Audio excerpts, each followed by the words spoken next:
Madame, monsieur, bonjour. Merci infiniment à vous de nous retrouver encore ce matin sur Equinox Télévision. Nous sommes le jeudi. Nous sommes le 20 février 2020 et à Douala ce matin, les Camerounais sont surpris de voir que les commerces sont fermés. En réalité, c'est le préfet du département du Vouri qui avait pris cette décision de fermer tous les commerces dorénavant le jeudi dans ce département du Vouri avant 10h30 pour une journée de propreté. Et donc depuis ce matin, les commerces sont fermés. Les Camerounais étaient donc surpris par cette décision avant qu'on ne leur rappelle cette mesure de l'autorité administrative. Monsieur Benjamin Boutou, préfet du département du Vouri, ce qu'il faut rappeler, c'est que cela arrive alors qu'on sait que de nombreuses communes d'arrondissement à Douala ont leur propre jour de propreté. Permettez-moi justement ce rapprochement linguistique, ont leur propre jour de propreté, notamment Douala 1er, où vous avez le mercredi qui est un jour de propreté à Douala 1er. De nombreuses personnes sont allées à Douala Bar par exemple ce matin et ont constaté que les boutiques étaient fermées. Ces personnes ont dû s'interroger pour savoir est-ce que le jeudi s'est transformé en mercredi. Non, il n'en est rien. C'est une mesure du préfet du Vouri, une mesure qui commence à faire débat parce que on ne comprend pas comment dans une ville économique, dans une capitale économique comme Douala, on puisse voilà, fermer les commerces, les boutiques jusqu'à 10h30. C'est assez grave pour ces commerçants qui ne savent pas où mettre la tête et qui se plaignent évidemment de l'efficacité des performances économiques qu'ils pourraient réaliser, de leurs chiffres d'affaires, des chiffres qu'ils pourraient réaliser entre 6h et 10h30, heure à laquelle vous voyez ces commerces sont fermés dans le département du Vouri. On parle également ce matin, madame, monsieur, du massacre de Garbou, département du Dongamantoum, région du nord-ouest du pays, parce que ce massacre ou cet incident, si vous voulez, a permis au ministère délégué à la présidence d'être désormais proactif en termes de communication. La preuve en est que hier, monsieur Betty Assomo, qui est le ministre délégué à la présidence en charge de la défense, a donc signé un communiqué pour relater des faits qui se sont passés à 10h, survenus à 10h hier à Bamenda, où un homme a été abattu par un militaire. Et donc le ministre a souhaité réagir rapidement hier pour relater les circonstances du décès de ce Camerounais-là à Bamenda hier, et a signalé que le militaire en question a été arrêté et qu'une enquête a été donc diligentée tout de suite, est en cours pour justement établir la responsabilité. Donc ce qui est certain, c'est que on voit très bien que les dénonciations, tout ce qui a été dit autour de la gestion communicationnelle du massacre de Garbou commence à avoir ses effets, commence à produire ses effets avec ce communiqué proactif hier du ministre délégué à la présidence en charge de la défense, monsieur Betty Assomo. Donc madame, monsieur, voilà le Cameroun que nous voulons, le Cameroun que dont nous rêvons, le Cameroun qui sera un pays où ses dirigeants enfin respectent le peuple. L'équipe est en place comme chaque matin. D'abord vous, monsieur Donald de Brice-Camgan, bonjour et bienvenue. Bonjour Eric, bonjour à nos téléspectateurs. Je voudrais adresser aux Camerounais ce matin cette pensée de Stephen Bantou Biko. Il disait ceci: l'arme la plus puissante entre les mains de l'oppresseur, c'est l'esprit de l'opprimé. Stephen Bantou, c'est une figure de la lutte anti-apartheid en Afrique du Sud. Voilà, la minute de silence ou les secondes de silence qu'on a laissé passer étaient tout à fait importantes, ces secondes-là, parce que c'est très fort ça, c'est très fort. Et dans un contexte comme le nôtre, madame, monsieur, il est important évidemment de faire pression sur les gouvernants, de faire pression sur les dirigeants pour que les pratiques malencontreuses régulièrement cessent et que, in fine, les Camerounais est un pays dont le pays qu'ils méritent. Les Camerounais sont intelligents et ils méritent un pays tout aussi intelligent. On va également dire bonjour ce matin à vous, Karine Sontia. Bonjour Monsieur Kopoussi, bonjour aux téléspectateurs et bonjour aussi aux Camerounais africains vivant en Allemagne qui, selon les dernières informations, sont rapatriés en masse s'ils n'ont pas les documents pour leur séjour de ce côté. Mais aussi, on a l'ambassade de l'Allemagne au Cameroun qui informe que les demandes de visa d'étudiants pour l'Allemagne pendant cet été seront annulés ou rejetés. Donc, on ne reçoit plus les demandes de visa pour l'Allemagne.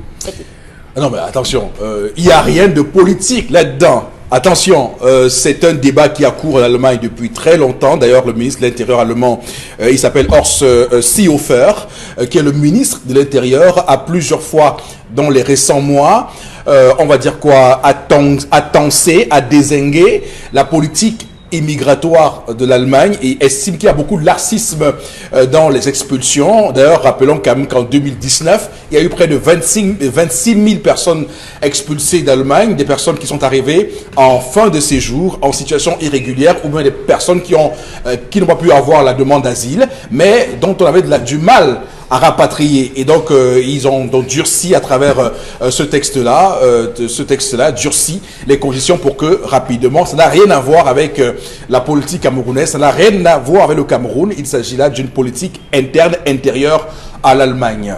Pour qu'on cesse des polémiques.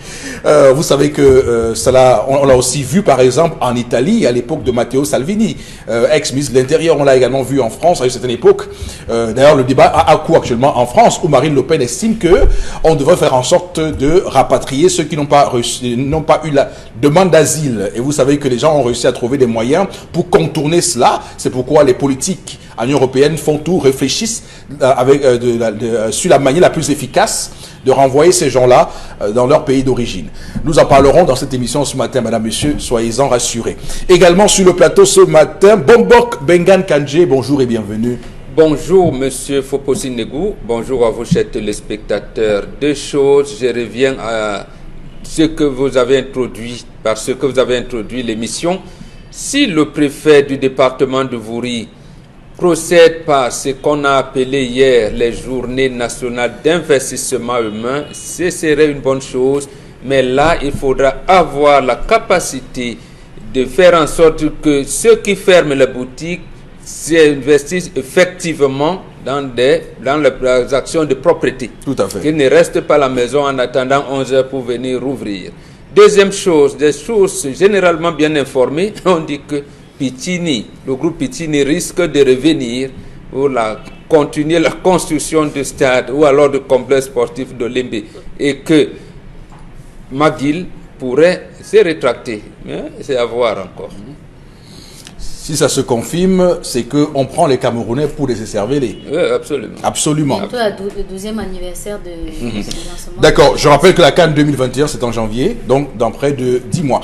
On va, madame, monsieur, s'arrêter là pour l'introduction de l'émission et tout de suite rentrer avec la première rubrique. Hein, c'est l'histoire du jour avec la bien nommée Dominique Audrey Oyengelek. Bonjour et bienvenue. Bonjour Eric Fopoussi, bonjour téléspectateurs. Ce matin, je vous raconte l'histoire de Serge et de Sarah qui sont mariés depuis 5 ans déjà. Sarah raconte que 2 ans après le mariage, son mari a complètement changé. Il a continué de payer les factures à la maison, de payer toutes les charges, le loyer, la nourriture et autres. Mais à son niveau à elle, au niveau de son entretien, entendez coiffure, babouche, bijoux, eau de toilette et autres, il a complètement arrêté de lui donner 5 francs, du moins un copec. Elle dit que depuis 3 ans, elle jongle avec l'argent de la ration que celui-ci lui donne pour pouvoir ne serait-ce que aider sa famille lorsqu'il y a des situations de ce côté-là. Elle raconte que son mari aujourd'hui est devenu très volage. Tellement volage que son argent, elle a fini par le comprendre, lui sert à ses envolées qui sont pour la plupart nocturnes. Mais jusqu'ici, elle n'a jamais rien pu faire pour changer cela. Il a dit qu'il est l'homme et c'est lui qui prenait les décisions. Elle n'avait aucun droit de regard puisqu'elle est très dépendante de lui. Elle ne mène aucune activité, que ce soit professionnelle ou bien commerciale. Elle ne fait rien du tout. Elle est juste à la maison, c'est une femme au foyer. Elle raconte que lundi, son mari est sorti... Elle fait quelque chose. Bon, si vous voulez, elle reste à la maison, elle fait à manger, elle fait le ménage, elle s'occupe des enfants, c'est tout. Mais sauf qu'elle n'est pas rémunérée à la fin, donc elle n'a pas d'emploi, elle ne travaille pas. Elle raconte que son mari est sorti lundi de la maison, il a appelé un de ses bons petits, on les appelle généralement les 10, et il a fait comprendre à celui-ci qu'il avait besoin de vibrer. Généralement, celui-là est connu comme quelqu'un qui lui fournit des filles ou bien qui lui présente des filles avec qui celui-là passe du bon temps. Et ils ont donc pris rendez-vous pour mercredi hier avec la jeune femme. Celui-là, le 10, se souvient que il a une amie qui lui avait dit qu'elle avait des problèmes avec son mari. Celui-ci ne lui donnait même pas l'argent pour se coiffer. Devinez qui c'était? C'était Sarah, dont les deux avaient un ami en commun que chacun ne connaissait pas. Donc, il est, hier soir, il est au bar avec Serge, et Serge lui dit, mais je t'ai demandé de me trouver une fille, fais venir la fille, puisqu'on est ici, on prend un verre avant d'aller prendre du bon temps. Le 10 s'appelle Sarah. Sarah lui dit, non, vraiment, je n'ai pas envie de m'afficher. Mon mari pourrait me voir à n'importe quel moment. Dites-moi où est l'auberge. Moi, je vais, j'attends là-bas, et il vient, on fait ce qu'on a à faire, il me donne ce que j'ai, et je m'en vais. Et elle savait que c'était le monsieur? Elle ne savait pas que c'était son mari. D'accord. Donc, il donne l'adresse et celle-ci va, elle prend une chambre et elle attend l'homme là-bas avec qui elle devait faire un tour de passe-passe. Arrivé dans la chambre, je découvre sa femme. Donc, c'est une bagarre générale qui a éclaté là-bas. Oui. Et la femme n'a pas baissé la voix. Elle estime que c'est le travail que tu fais, tu achètes des femmes. Et lui de dire à sa femme, donc toi, tu es une prostituée et tu offres tes services à des hommes, c'est comme ça. Donc, ils rentrent à la maison tous les deux et il dit à sa femme, tu pars de la maison. Il a dit, je suis désolé, je n'irai nulle part. Parce que si je pars, toi aussi tu pars. Parce que tu es autant fautif que moi. Tu te payes les services d'une prostituée puisque tu estimes que moi, j'en suis une. Aujourd'hui, Serge veut se débarrasser de cette femme et il aimerait savoir comment procéder. Il n'a pas envie d'avoir l'intervention de la famille parce qu'il estime qu'on lui dira de pardonner et autres, machin, chose. Donc, il aimerait avoir vos avis. Bombok, vraiment, ma question ce matin, c'est que on commente le genre d'histoire-ci. Comment? Je me dis que on commence par quel bout? Parce que franchement, je veux dire, à un moment donné, il faut qu'on se comprenne. Hein, il y a de l'immoralité. Et ce plateau a horreur de l'immoralité. Vous savez, on a un souci, c'est que les gens doivent rester dans des canons qui garantissent à une société une forme de rectitude morale, je veux dire, de rigueur morale, voilà, d'intégrité morale. Donc, Bombok, quand on a commencé l'histoire, nous avions le sentiment d'avoir affaire à une femme innocente, d'avoir affaire à une femme qui est martyrisée, d'avoir affaire à une femme qui est une très bonne femme. Victime? Non, une femme victime, voilà. Mais sauf qu'au fil du temps, on se rend compte que mais malheureusement, il y a eu un rebondissement, je ne sais pas d'où c'est sorti. C'est pourquoi j'ai posé la question, est-ce qu'elle savait que parce que ça aurait changé. Si on peut penser qu'elle a voulu piéger le mari. Sauf qu'elle ne savait pas, non. Ça veut dire qu'elle se livre régulièrement à ce type d'activité. Bombok, comment on parle dans ce type d'histoire? Comment on décrypte ce genre d'histoire? Il faut intégrer que nous vivons dans un environnement où il y a une déflagration sociale. Il n'existe plus de société. Il n'existe plus de repères. Premièrement, si on commence par le statut de ménagère de la femme, vous avez l'expression aujourd'hui, c'est que je suis une consommatrice. Et là, la femme elle-même a choisi de se dénigrer. Elle-même. Qui a dit que être ménagère, une femme ménagère, c'était, j'allais dire... Ne rien faire. Ne rien faire, ou j'allais dire, je n'invoque rien. Et justement, la femme elle-même a commencé à traiter ses ménagères de bonnes. Il faudrait bien comprendre comment le cheminement a été fait. Oui. Donc, c'est la femme elle-même, surtout la femme mariée, qui a un peu de moyens, donc le mari a accepté que non, comme là, les enfants, la vie des trucs, il faut qu'on s'offre les services d'une ménagère à la maison et tout. Mais elle commence à voir tout d'abord, la ménagère ne mange pas à la maison. Et depuis, avec un traitement inhumain. C'est comme ça que ça a évolué dans le temps. Pour le cas précis qui nous concerne aujourd'hui, en réalité, cette femme n'est pas appelée pour le mariage, n'a pas été éduquée. Une femme qui sait ce que c'est que le mariage, même si on vous dit que votre mari est dans une chambre d'hôtel avec quelqu'un, vous n'y allez pas. Vous n'y allez pas. Vous ne montez aucun coup. Vous attendez. Non, j'allais dire, vous êtes fâché, vous devez être fâché normalement, mais vous l'attendez. Vous l'attendez à la maison. D'accord. Justement, ça fera que le mari va-t-il avouer, va-t-il dire non? Voilà comment ça se fait. Mais quand vous allez bagarrer, je dirais seulement de ce qui arrive souvent, c'est pour faire quoi? Deuxièmement, lorsqu'on dit, ou alors dans nos traditions, on dit, on ne dévoile pas l'infidélité de la femme. Mais parce qu'on sait que entre les deux, entre l'homme et la femme, c'est la femme qui est plus infidèle. Mais comme la femme est un ministère de l'Intérieur... vous ouvrez un débat là, oui, que personne ne va accepter. c'est des canaux. Quand nous apprenons aux jeunes enfants comment ils doivent se comporter dans le mariage, c'est ce qu'on dit, c'est ce qu'on leur dit. Mais sauf que vous faites une affirmation que les gens ne vont pas c'est leur problème. accepter. C'est leur problème. Nous avons vécu plus de 100 000 ans avec ça. L'expérience des hommes de 100 000 ans. Vous avez 20 ans d'âge. Vous voulez critiquer une expérience de plus de 100 000 ans. Donc, non, attendez, cette expérience de 100 000 ans dit que la femme est plus infidèle que l'homme. Absolument. D'accord. Absolument. C'est pour ça qu'on ne dévoile pas. Mais on conseille souvent aux femmes, et comme ça arrive souvent, mieux vaut faire ça pour conserver le sang de la famille, c'est-à-dire un frère de son mari. Et c'est d'ailleurs ce qui se traduit dans les rites de veuvage. On n'a jamais imposé à la femme prendre le frère de ton mari. Mais on lui dit, demande du vivant de ton mari, as-tu eu à flirter avec un de ses frères? Quand tu dis oui, c'est elle. C'est les veuves là. D'abord les veuves, il n'y a même pas de femmes, d'hommes qui est dans ce cercle. Vous allez aussi ouvrir la voie aux femmes qui vont désormais mettre le grappin sur les frères de leur mari. Hein. Oui, oui. Voilà. Non, parce qu'elles ne comprennent pas. Oui. C'est puisque c'est entre vous les femmes. La veuve est généralement encadrée par d'autres veuves qui sont généralement plus âgées qu'elle et qui sont de la famille.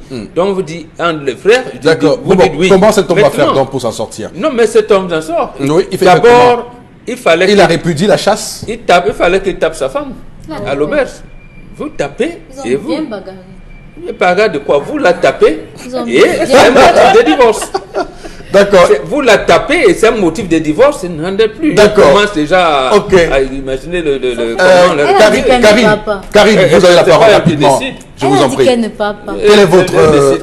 vous dites quoi à vous? À malin et demi, monsieur Foposi. Voilà, je vous ai dit. Œil pour œil, dent pour dent, c'est ça le pas truc? Forcément ça, mais à malin. Mais c'est ce que vous voulez nous dire là maintenant. Si, parfois... Tu m'as trompé, je t'ai trompé. Je ne sais pas si c'est comme ça. Mais ce que je comprends, c'est qu'un voleur a été volé. Et maintenant, la suite, on s'en fout de comment ça va se passer. Mais je pense qu'il ressent ce qu'elle ressent quand il fait ça. Je ne soutiens pas l'infidélité de la femme. Non, non, du tout pas. Du tout pas. Je suis contre l'infidélité de la femme. Mais je vais vous assurer que ce couple ne respecte rien. Ce couple-là ne respecte rien. Que ce soit même les enfants, ils ont les enfants.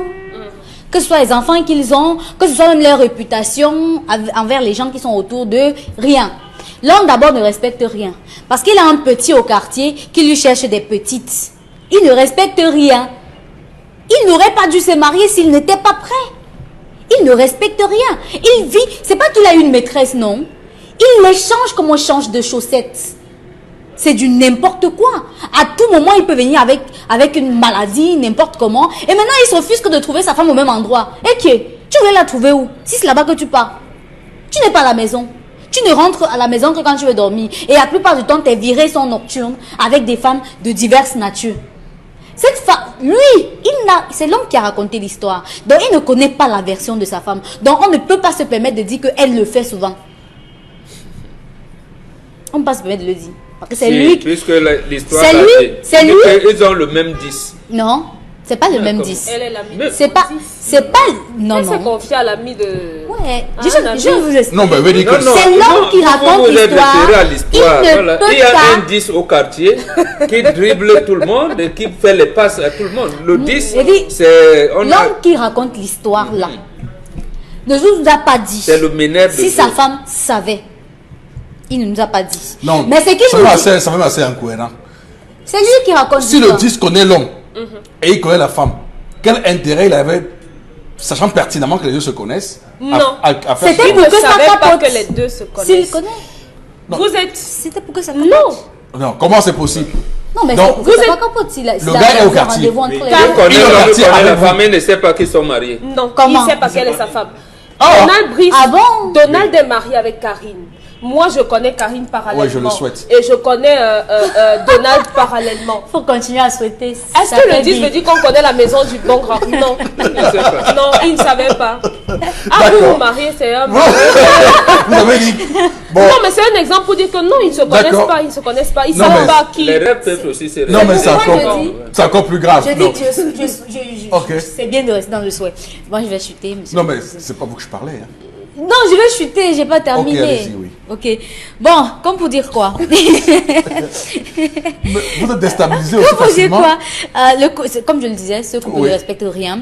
Et à un moment donné dans la vie d'un couple, il faut savoir se séparer. Lorsque vous sentez que ça ne marche pas. Vous voyez d'un côté une femme qui rumine des rancunes contre son époux et un époux qui se sent mal à l'aise et qui ne se sent même plus comme un marié. Parce qu'il y a quand même un comportement qu'un homme marié doit avoir, même s'il a des petites. Même s'il a des...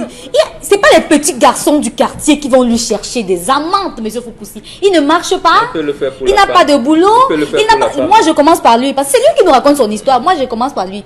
Donc, il n'a pas de boulot. Il n'a rien comme activité dans lesquelles, même pas de resto, rien. Il ne peut pas raconter une femme ailleurs. Il faut qu'un petit du quartier raconte. Et ce petit-là pouvait même faire autrement. Venir dire à sa femme que, bon, je vais te donner rendez-vous. Je vais t'inviter à tel endroit. Il y aura ton mari là-bas. Je vais pas, tu ne fais pas comme si c'est moi qui t'ai dit. Tu fais comme si tu passais. Non, mais et il là, ne tu sait le pas, découvres. il- Je dis, ce petit garçon, s'il savait, pouvait le faire. Mais là, il n'a pas fait parce qu'il ne le savait pas. Donc, je le dis encore, c'est un couple qui ne respecte rien. D'accord. Donald Brice, Rien ne votre contre commentaire. la femme. Bon, c'est un couple qui a 5 ans, qui a 5 ans de vie commune. Pourquoi est-ce qu'après 2 ans, Serge a changé? Alors qu'au départ, il se comportait normalement, un homme responsable. On peut penser qu'après 2 ans, il y a un événement qui s'est produit dans leur vie.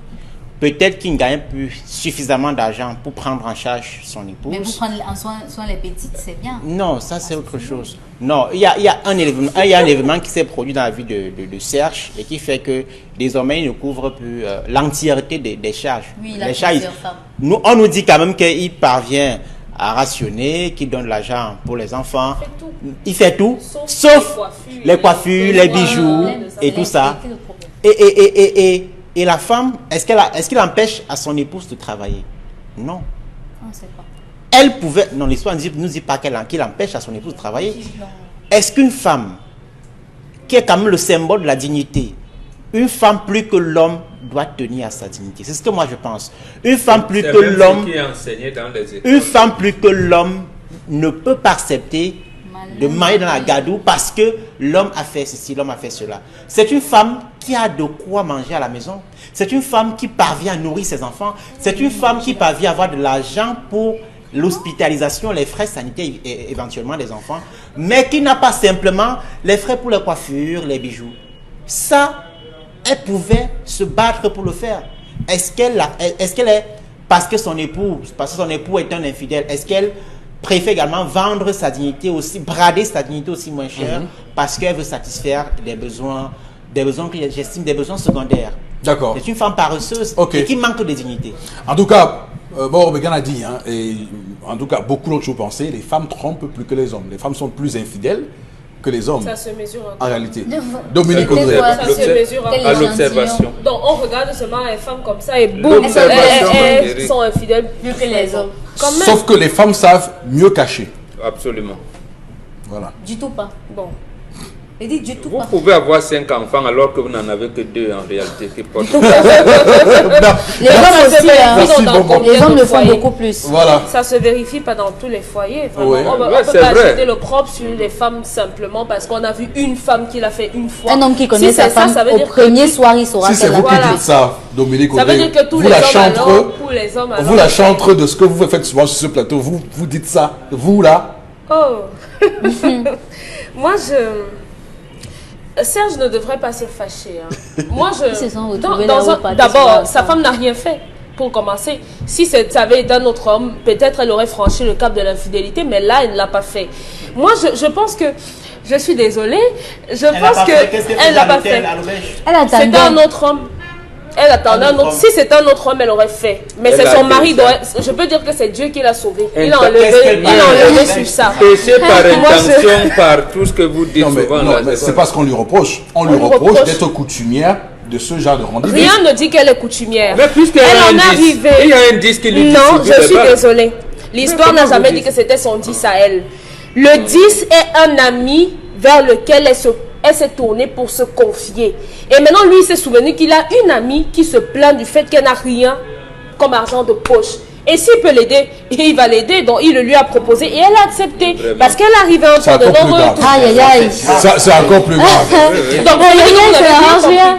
Non, mais Oh, ça n'arrange on rien du attendait tout. votre version. Ça a tout gâté là.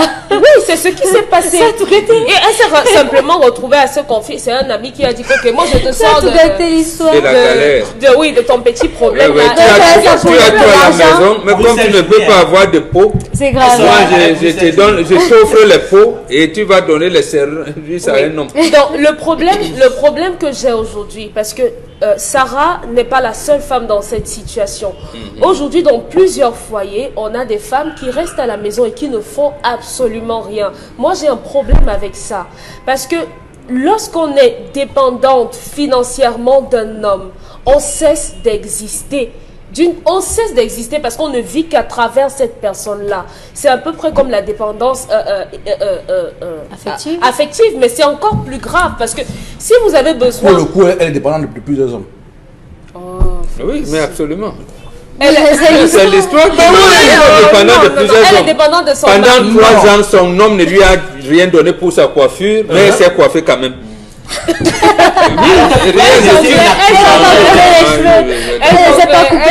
Elle jonglait avec l'argent de Tous ces l'argent. Non, mais je maquillages, vous elle dis les que- a. Non, Les Dominique, femmes- ce que vous dites aujourd'hui est très important. Oui. Mais sauf qu'il faut dire à vos sœurs qui vous regardent aujourd'hui qu'elles doivent se construire par elles-mêmes. C'est clair. Beaucoup de femmes pensent que se faire entretenir par un homme est quelque chose de normal. Non. Et, Oui. nous pensons aussi Le que fait c'est déjà normal. qu'elle reçoive n'est Mais pas- ses coiffures nous là. pensons nous aussi que c'est la normal qu'un homme construction de la entretienne une femme. dépendance. Oui. Nous pensons que c'est normal. Sauf que là, ce qui est une contradiction notoire dans le féminisme, c'est que elle veut l'autonomisation des femmes. En ce moment-là, votre discours devient caduc parce que vous n'empêcherez pas une femme de vendre, on va dire quoi, sa beauté, Oui. d'user de son charme charme, pour oui. obtenir ce qu'elle peut, obtenir pendant un mois de travail en moins de 5 secondes. Elle a tout ça. Les femmes vous avez des femmes qui ont des téléphones iPhone. Non, il y a un iPhone qui marche maintenant. 11 là. Oui, iPhone 11 là. Vous voyez? On est déjà au 11. Oui, bien Depuis, sûr. c'est Voilà. passé, Donc, vous voyez? Donc, c'est ça le problème. Un argent C'est ça le qu'on n'a problème. pas travaillé. On Oui. n'a pas de plaisir à le consommer. C'est vous qui dites non, ça. non, je suis sérieuse. Il y a Vous le maintenant, pensez? il faut remettre en question l'éducation que les parents donnent à leurs filles. Il faut remettre ça en question. Une femme normalement constituée, même si vous vivez avec un homme, vous devez trouver le moyen, de quelque façon que ce soit, d'avoir de quoi vous mettre le crédit de 200 francs dans votre téléphone, Internet vous sans aide. toutefois appeler l'homme au travail et lui dire j'ai besoin de Tu peux crédit avoir de un téléphone. transfert. C'est impossible de continuer dans ce... Les hommes nous manqueront toujours de respect tant qu'on sera attachés à leur Merci poche. beaucoup. On s'arrête là pour cette histoire. Madame, monsieur, transition facile et rapide pour la colère de Donald de Brice-Camgan.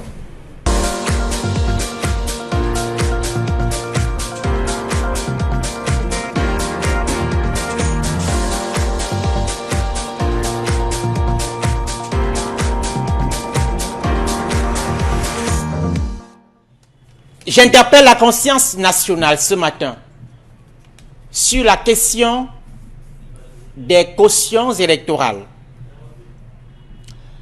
D'après le code électoral de 2012, actuellement en vigueur au Cameroun, chaque candidat à une élection législative doit verser une caution d'1 million de francs CFA au trésor public.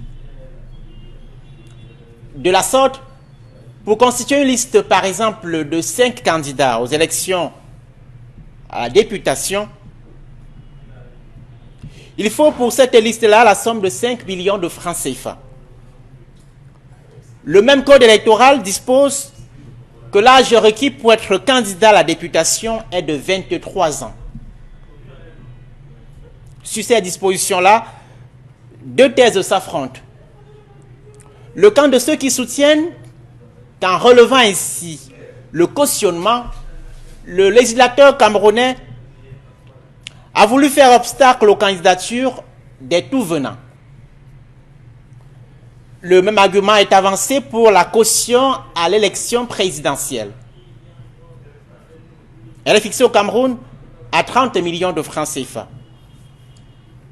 D'abord, pour ce qui est des élections législatives, le législateur camerounais exige aux candidats la caution d'1 million de francs CFA aux législatives, mais donne la possibilité à tout citoyen âgé de 23 ans de postuler. En se référant à la réalité socio-économique du Cameroun, il est plausible de convenir qu'à l'âge de 23 ans, de nombreux jeunes, sinon la plupart, rêvent encore de toucher la somme d'1 million de francs CFA lorsqu'ils peuvent régler à temps leurs frais de scolarité universitaire de 50 000 francs CFA dans les facultés classiques. Or, la vérité est que les jeunes de moins de 30 ans représentent un peu plus de la moitié de la population au Cameroun. Convenons-en donc, il s'agit de l'étouffement des ambitions d'une partie importante de la population qui aurait pu aspirer à servir le pays à l'Assemblée nationale. Dans les faits, ceux des jeunes qui ont pu faire partie des listes lors du dernier scrutin ont souvent bénéficié de parrainage ou de mentors politiques. Si, dans le principe, cela n'est pas blâmable en soi, le risque pour de nombreux jeunes dans ce cas de figure est leur surexposition au chantage et leur vulnérabilité politique. À la présidentielle, la caution requise est de 30 millions de francs CFA. Certains observateurs relèvent qu'entre 2011 et 2018, le passage de 5 à 30 millions de francs CFA de caution a permis de créer un tamis et d'éviter l'inflation des candidatures. On a ainsi passé de 22 candidats à la présidentielle de 2011 à 9 candidats en 2018, soit. Mais une question reste pertinente. Faut-il augmenter le taux exponentiellement élevé de ces cautions aux élections dans le simple objectif de limiter les candidatures? À ceux qui estiment que tout citoyen aspirant à une fonction de direction du pays devrait pouvoir prouver son aisance financière, une autre question surgit. Est-ce l'argent qui valorise la fonction présidentielle, par exemple, ou les qualités et les résultats de ceux qui incarnent la fonction présidentielle ou de député? Doit-on limiter les candidatures en haussant sans cesse les cautions aux élections ou construire des plateformes politiques et d'idées transversales? Car si le capital financier devient une condition majeure et de premier plan pour aspirer à diriger, les élections pourraient se transformer en terrain de démonstration de richesse entre quelques nantis minoritaires, pas forcément au bénéfice d'une masse sociale qui vit en deçà du seuil de pauvreté. À demain. Alors, c'est une question qui a nourri de nombreux débats au Cameroun, notamment sur la caution à la présidentielle, ce qui nous permet de dégager quelques interrogations. D'abord, à quoi sert la caution électorale? C'est quoi sa fonction? Pourquoi cette caution-là est exigée? Pour bien comprendre quel était justement l'esprit du législateur sur cette question. Mais également de s'interroger sur des débats qui ont eu lieu autour de cette fonction de la caution électorale, parce que vous avez vu que la caution, sur le débat du montant de la caution à la présidentielle, s'est focalisé sur le fait de réduire le nombre de candidatures. Donc, on a voulu à un moment donné faire en sorte que plus n'importe qui ne puisse compétir à la présidentielle. Dans un contexte de démocratie, beaucoup diront que c'est un empêchement à ce que tout Camerounais puisse participer et évidemment puisse imaginer qu'il peut gérer les affaires de son pays sur le strict plan de l'égalité des chances pour tout le monde. Voilà donc l'élément fondamental. Sur les cautions qui concernent les députés, par exemple, 1 million de francs CFA et les conseils municipaux, 50 000 francs CFA, on va bien voir, vous l'avez dit, par rapport à l'âge. D'ailleurs, il faut rappeler qu'en termes d'âge, le Cameroun fait moins bien que d'autres un pays comme la France, les 23 ans qu'on impose pour les municipales et les législatives, en France, il faut avoir 18 ans au moins. Donc vous voyez qu'il y a près de 5 ans à 18 ans, on peut être député en France. Au Cameroun, c'est pas possible. Il n'y a que les sénatoriales en France où on impose avoir 24 ans au moins. Donc vous voyez très bien que même il y a que cette caution devient une pratique discriminatoire, clairement discriminatoire. Et on en vient à se poser la question. Ailleurs aussi en France, un système qui est également connu, on vous exige un compte de campagne. Le compte de campagne en ce moment permet de savoir au Conseil constitutionnel si vous avez justement la surface pour battre campagne et être élu. Donc, bon, sur la question de la caution électorale qu'on aborde ce matin, d'abord c'est pourquoi on en arrive à imposer une caution aux candidats? Pour limiter l'ancrage de la démocratie des citoyens. Je dis bien pour empêcher aux citoyens, au peuple camerounais de renforcer sa démocratie. Et, premièrement, la caution pour les municipales était de 25 000. Pour les députés était de 500 000. La présidentielle, je pense, c'était 1,5 million. Temps avant. Donc, il n'y avait pas causé de problème. Il s'est passé quelque chose de terrible en 1991. Qu'est-ce qui se passe? Il se trouve que, avec les événements des villes mortes et désobéissance civile, le climat socio-politique était devenu très difficile et les entreprises n'avaient plus, autant que l'État n'avait plus assez de ressources financières. L'État, le chef de l'État a trouvé donc une formule. Après la réunion de la tripartite, il fallait laisser tout le monde, puisque même les entreprises ont obtenu ce qu'ils appellent une pause fiscale. On a obtenu un moratoire pour leur permettre de se relancer et tout. Et c'est donc, le chef de l'État a trouvé donc une formule. Il a dit, comme il n'y a pas d'argent et les partis politiques se plaignent, ceux qui n'ont pas d'argent viennent à la présidence de la République prendre de l'argent. Et il y en a un qui nous regarde sûrement et qu'on prenne comme un grand opposant, il s'appelle Célestin Bézigui. Il sort d'une réunion de la coordination des partis politiques ici à Douala, où ils disent qu'ils vont nous sommes vraiment de tout. Le lendemain à 20h, on le voit sortir du palais avec, lui-même avait dit, une somme colossale, n'avait pas dévoilé, mais un autre qui est décédé aujourd'hui, non, deux autres, il y avait Kumbimbiliti qui est décédé, et je pense Maître Nset était aussi besoin d'embarquer. Ils ont dit qu'ils auraient eu chacun un demi-milliard, donc 500 millions. C'est vrai, c'est pas vrai, n'en sait rien. Je pense qu'il y avait le Gustave Saka. Il y avait comme ça plusieurs dirigeants de partis politiques qui recevaient de l'argent, qui ont reçu de l'argent publiquement. Et c'est donc trouvé que l'État, le débat s'est engagé, est-ce que l'État ne peut pas s'engager, financer une partie de l'opposition, parce que en fait, le parti au pouvoir bénéficiait de ce qu'on avait appelé les maisons de parti, que l'opposition demandait qu'on les transforme en maisons de culture ou maisons de peuple. Mais pourquoi le parti au pouvoir s'en est approprié seul dans un environnement multipartiste? Et beaucoup de ces maisons de parti-là sont mises en location au seul profit du parti au pouvoir. Voyez, donc, bon, je veux dire, c'est quoi la fonction de la caution électorale? On a vu des débats autour du double scrutin, des candidats qui se plaignaient de ce qu'ils ne peuvent pas avoir le montant de la caution. Et on a suivi des gens leur répondre que, mais vous avez faim et vous voulez être député. Justement, voilà. L'esprit. Ça veut dire que lorsqu'on a faim, on peut être député. L'autre chose, vous l'avez énoncé un peu, c'est que la caution, parce que l'État aussi avait dit qu'il n'avait pas assez d'argent, il fallait que les partis politiques contribuent dans les opérations électorales. C'était ça le but de la caution. D'accord. Lorsque vous contribuez dans les opérations électorales, à financer les opérations électorales, quitte à l'État de vous rembourser si vous avez atteint un certain score. D'accord. Voilà comment ça a été compris. Parce qu'au même moment où les citoyens souffrent, l'État aussi souffrait. Dit que nous, on n'a pas d'argent, il faut donc qu'on se partage le financement des opérations. Et vous croyez que l'approche-là, c'est une approche bonne? Non.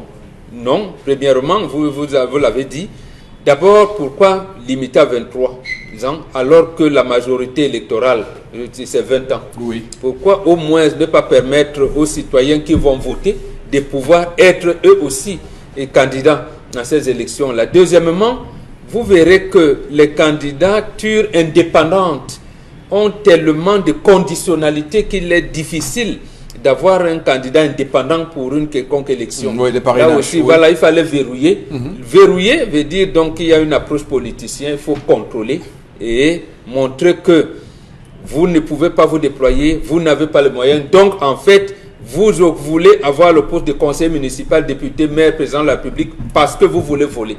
D'accord. Dominique Audrey, votre commentaire sur cette notion de caution électorale avec ce que ça implique comme but, mais surtout comme limite aussi. Quand j'entends caution électorale, moi j'ai l'image d'un contrat qu'on fait signer à quelqu'un en lui disant que tu sois allé à l'école ou pas, non, tu peux signer. Que tu sois né d'une bonne famille, non, tu peux signer. Que tu sois âgé, dès que tu as l'âge, tu peux signer. Mais sauf que généralement dans ces contrats, il y a ce qu'on écrit en petits caractères en dessous. Et généralement, on ne prend pas la peine de lire ça. Et là, ici, en termes de caution, on vous dit, si vous n'avez pas 30 millions, vous ne pouvez pas participer. Généralement, on passe à côté de ça. Aujourd'hui, participer à une élection est égal à démonstration de richesse, à mon sens. Alors que participer à une élection doit être égal à la jouissance de sa citoyenneté.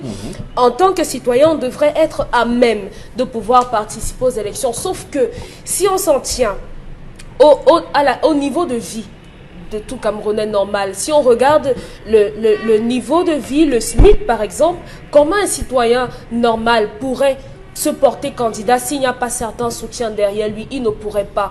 Moi, je suis pour un Cameroun où on pourrait faire abstraction de cet argent dont on ne sait même pas quelle est son utilité, qu'on mette plutôt les gens à débattre sur des idées, parce que en les mettant face à face dans des débats, on pourrait en sortir des candidats qui après on pourrait voter à la fin. Ils pourraient se faire éliminer dans les règles de l'art et non simplement à cause d'un problème d'argent. À côté de ça, j'ai envie de dire bon, que... on va quand même signaler que sur cette question-là, c'est parce que l'État, n'ayant pas les moyens, ne peut pas se permettre de multiplier des candidatures fantaisistes au risque d'avoir plusieurs papiers, des bulletins à imprimer. Et moi, j'imagine un peu l'esprit dans lequel ils sont placés. On peut faire comme ça, on a au moins 1000 candidats et il faut imprimer 1000 bulletins pour une même élection. Ça coûte beaucoup d'argent. Enfin, mais sauf qu'à côté de ça, malheureusement, on passe à côté des gens qui sont capables de bien gérer les choses. Malheureusement. Aujourd'hui, on a une jeunesse qui est très fertile. Mais malheureusement, en termes d'idées, mais malheureusement, on est obligé de faire sans à cause du problème d'argent. Ils sont limités sur le plan des capitaux, donc il faudrait qu'on trouve comment on va pouvoir faire pour pourquoi ne pas avoir des débats vraiment avant de se lancer dans une quelconque entreprise de fabrication de bulletins. Tout à fait. Donc vous voyez très bien que là encore le débat il est ouvert pour la fonction de la caution. Je veux juste te rappeler, et ça c'est important de le signaler à ceux qui nous regardent, c'est que la caution c'est d'abord une garantie. Mais qui est remboursable sous certaines conditions. Voilà, donc pour ceux qui vont parfois prendre des locations, vous dites 2 mois de caution. C'est pour que si jamais, au cours de votre temps passé là-bas, votre bail passé, s'il y a des choses qu'il faut réparer, qu'on aille une fois prendre dans les 2 mois-là, que d'attendre de faire voilà, donc des cautions. Donc une caution électorale. Bon, ici maintenant, il faut comprendre. La caution là, c'est pour voir quoi? Est-ce que vous commettrez un dégât au cours des élections? Non, en réalité, c'est pour voir si vous êtes un candidat sérieux, si un certain nombre de personnes sont derrière vous. Si ce nombre de personnes-là est derrière vous, on vous rembourse votre caution. Les gens disent que... C'est ça, au moins 5%. Oui, parfois, on ne vote pas certaines personnes qui n'ont pas d'argent parce qu'elles seront surprises. Lorsqu'elles vont arriver là, elles vont parler, toucher les millions. Comme elles n'en ont jamais eu, elles vont voler. Donc, finalement, si on n'a pas d'argent, on ne se lance pas dans ce genre de choses-là. C'est mauvais de penser comme ça. Ok, tout à fait. Karine. Dans notre pays, on nous a toujours dit que les privilèges, il n'y a que les riches qui en ont. Le privilège de se présenter à une élection présidentielle en tant que candidat, il faut être riche. Pour se présenter à une élection législative, il faut être riche. Pour les municipales, bon, vous pouvez prendre votre salaire, un mois, vous partez, payer la caution. Mais jusque-là, le Camerounais moyen gagne combien? Vit avec combien? moins de 500 $, moins de 500 francs par jour. Et vous vous rendez bien compte que avec ce SMIC-là, il est impossible pour un Camerounais quelconque, parce que finalement, nous devenons des personnes quelconques si on n'a pas les mêmes chances, puisqu'on parle dans un pays où on parle d'égalité de chances, mais on n'a pas les mêmes chances. Tout le monde ne peut pas être président de la République. Il faut que vous ayez soit un oncle, soit un papa, soit quelqu'un qui est bien placé, capable de vous fournir ces 30 millions de francs CFA, si jamais vous voulez que votre candidature soit acceptée. Et en plus de cela même, on vous dit que la caution est remboursable au cas où vous réussissez à avoir 5% de suffrage. Donc, si vous êtes en deçà de 5%, pleurez vos 30 millions de francs CFA parce que vous n'aurez rien. Il faut commencer à faire le deuil. Raison pour laquelle la plupart des gens qui sont candidats, qui ont même le bon background, qui ont même la bonne popularité, préfèrent rester derrière ou alors s'associer à une candidature malheureuse pour eux que de participer à cette élection. Il y a dans notre pays une volonté d'accroître la corruption parce que celui qui veut participer à cette élection et qui n'a pas les moyens est capable d'être corrompu. C'est facile pour lui d'être corrompu, de prendre l'argent ci et là. Question après de vivre le chantage au quotidien pour tous les bienfaits qu'il va accorder. Ok. Alors, Donald Brice Kamgara, est-ce que aussi la caution n'est pas, on va dire quoi, une épée de Damoclès ou bien un empêchement de voler l'argent de l'État? Ça veut dire que vous savez qu'il y a les frais de campagne. Hein, les frais de campagne. Est-ce que on ne s'est pas dit que, bon, voilà, comme les frais de campagne, ça quand même, c'est un montant quand même, est-ce que les gens vont venir là juste pour les frais de campagne, autant d'abord déposer un montant d'argent qui peut servir à montrer votre bonne foi à participer aux élections? C'est un couteau à double tranchant. Évidemment, c'est l'esprit dans lequel le législateur camerounais s'est placé. Vous savez que pour la dernière élection présidentielle, les frais de campagne, c'était 15 millions, alors que la caution, c'est 30 millions. L'esprit est de se dire, bon, si on a des gens qui ont des intentions fantaisistes, ils déposeraient 30 millions pour la caution et donc ils ne pourront même plus récolter, ils ne pourront récolter que la moitié. Tout à fait. Éventuellement, voilà, absolument. Je rappelle que pour la présidentielle, la caution est remboursée si vous avez 5%, et pour les élections locales, c'est 10% pour que vous soyez remboursé. C'est une question qui se pose au Cameroun et au-delà, d'ailleurs en Afrique. La tendance est à l'augmentation des cautionnements aux élections. Dans un pays comme le Bénin, on a augmenté jusqu'à 250 millions avant de revenir plus récemment à 30 millions comme au Cameroun. Mais la réalité socio-politique et économique du pays fait que les candidatures jeunes qui vont de plus en plus être importantes, au regard du fait qu'on voit que les jeunes sont de plus en plus portés vers le champ politique, peuvent être limités par le cautionnement. Pour la présidentielle, c'est facile à régler. Si au premier tour, si on avait une élection à 2 tours, ça permettrait évidemment de filtrer, non pas à partir d'un critère de capital financier, mais à partir de la capacité des candidats à se qualifier au second tour. À se faire qualifier au second tour. Ça permettrait d'avoir un filtre entre le premier et le deuxième tour, et donc d'avoir au deuxième tour des candidats de qualité plus relevés. D'accord, merci. On va s'arrêter là, madame, monsieur, pour cette première partie de l'émission. Restez avec nous sur Equinox Télévision. On va donc revenir dans un court instant pour la deuxième partie. À tout de suite. 2020 sur Equinox Télévision. Nous sommes très heureux de vous accompagner, vous qui nous regardez de par le monde, en Europe du Nord, surtout Europe du Sud aussi, tous ceux qui nous regardent là-bas et ceux qui nous regardent également en Amérique du Nord et en Amérique latine, au Brésil par exemple. Merci infiniment à vous d'être aussi nombreux à nous regarder d'où vous êtes dans le monde. En Asie aussi, ils sont très nombreux qui nous regardent. En Océanie, en Australie, j'assure, on a également reçu beaucoup de témoignages, beaucoup de retours de ces zones-là qui peuvent sembler parfois très éloignées, mais qui, on va le voir, sont des zones très occupées par où les Camerounais s'installent régulièrement. Oui, les Camerounais sont partout dans le monde. Donc après, voilà, il faut être certain même au pôle Nord. Voilà. Un Camerounais. Tellement. Vous pouvez imaginer un Camerounais en Papouasie, Nouvelle-Guinée. En Suède. Des Camerounais aux Philippines. Oui, bien sûr. Ça existe, ça, des Camerounais aux Philippines? Oui. Du moins, ils peuvent se manifester. Hein. Voilà. Non, mais ils sont là, ils écoutent, ils regardent.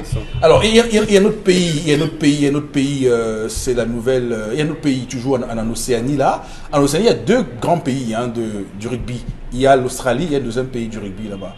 Le nom va me revenir. Oui. L'homme reviendra. On va, avec vous, Karine, pour cette deuxième partie de l'émission, lire quelques messages. Concernant l'histoire du jour, je pense que cette femme est une moins que rien. C'est une prostituée. Ce que je conseille à cet homme, c'est de divorcer très rapidement. Sinon, elle va le tuer un jour. Car si pour le simple fait qu'un homme ne lui achète pas ses bijoux, coiffures, malgré qu'il fait tout pour la maison, mais elle a quand même le courage d'aller offrir son corps pour de l'argent. C'est terrible. Monsieur, il n'y a même pas réfléchi de haut en bas. Quittez-la rapidement. Votre vie et avenir en dépendent. Ah, c'est Wilfried Kodia qui nous écrit ce message. Pour l'histoire du jour, j'aurais fait ce qu'il y a à faire avec elle, payer et rendez-vous à la maison pour mieux en parler. Gibson de Paris. J'ai retrouvé le nom du pays. J'ai retrouvé son nom. De quel pays La c'est lequel? Nouvelle-Zélande. Ah oui. La Nouvelle-Zélande. Il y a des Camerounais là-bas. Ah, en Nouvelle-Zélande? Oui. Partout.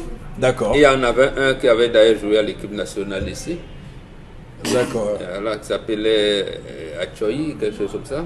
Ah oui, oui, oui. Voilà. Oui, oui, oui, oui. Voilà. D'accord. Le frère de l'autre?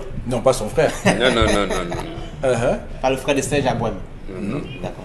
Voilà, Camus Tienche qui nous dit qu'une armée... David Abouem ou... Oui, David Abouem. Oui, d'accord. Voilà. Allez-y.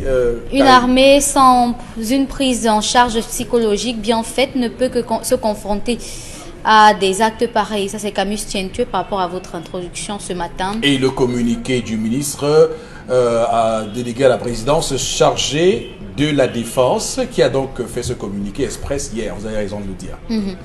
Et un autre message à l'instant.